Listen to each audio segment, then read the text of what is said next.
Tsy manavaka ny tranombarotra La Chapelle etsy Analakely satria dia entana maro mifanandrify indrindra amin'ny akanjo no hita ao amin'izany tranombarotra izany amina karazany maro sy amina kalitaony maro ihany koa no hita ao anatin'ity fitoeram-pivarotana vao haingana ity kanefa dia efa mipetraka sady ihany koa ny maha izy azy ny La Chapelle. Ho arahantsika eto anatin'ity fanadihadiana ity ny momba izay. Natombo indraindray ireo tranombarotra lehibe izay mivarotra akanjo samihafa eto Andrenivohitra. Ny faharoan'ny volana Desambra lasa teo notokana tamin'ny fomba manitriketrika izay notronin'ny bentanana Antananarivo renivohitra ny tsena lehibe La Chapelle etsy Analakely. Ny boutique La Chapelle dia arak'izay efa tenenareo boutique vao nisokatra resaka mode zany no amidinay ato.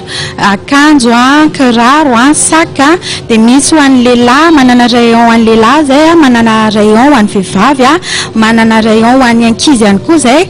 Dia anisany mampiavaka ny magasinay ihany koa zay manana espace enfant, zany hoe ny client zay mety hoe manana zazakely, mitondra zazakely ato aminay zany dia efa manana espace enfant zay andray an'ireo zazo ireo zany mampilalao mandram-piatsena an'ilay ray aman-dreniny ato aminay. Nokendrena ao akaiky ny fetin'ny krismasy ny farany taona no nanokafana ity magasin lehibe ity.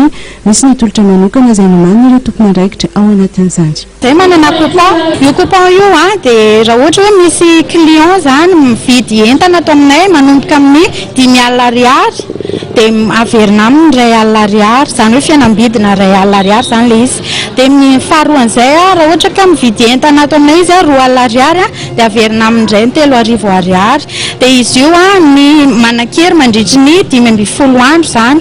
Izay aloha zany manana an'ireny le atao hoe solde ireny manomboka amin'ny 704 ariary ka hatramin'ny 704 ariary. Izay ny solde.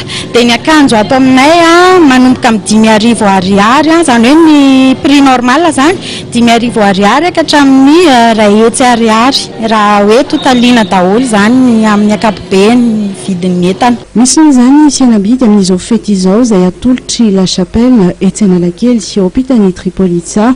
Boutique franchisée izy ity dia mahaleo tena tanteraka. Misy ny compte Facebook izay ahitanao ny mombamomba azy ary misy ihany koa ny oronan-tsary izay ho aparitaka amin'ny alalan'ny YouTube. Raha misy ny fanontaniana tianao apetraka na commande tianao atao dia afaka miantso ny 033 33 777 77 na ny 033 68 888 86. Hatreto ny fotoanan'ny fampahalalam-baovao toko lasy topoko vavy dia hampatsahivy indray ianao amin'ny rapitso no fivoahan'ny gazety Soa laharana vaovao no aroso amintsika entina indray zany hamakivakiana iny herinandro iny ao anatin'ny torohevitra samihafa sy ny fanampiana ihany koa dia ankasitrahana feno ianao nanaraka amin'ny fampahalalam-baovao hatramin'ny farany fa me fotoana etsika ao amin'ny rapitso makasitraka toko lasy topoko vavy.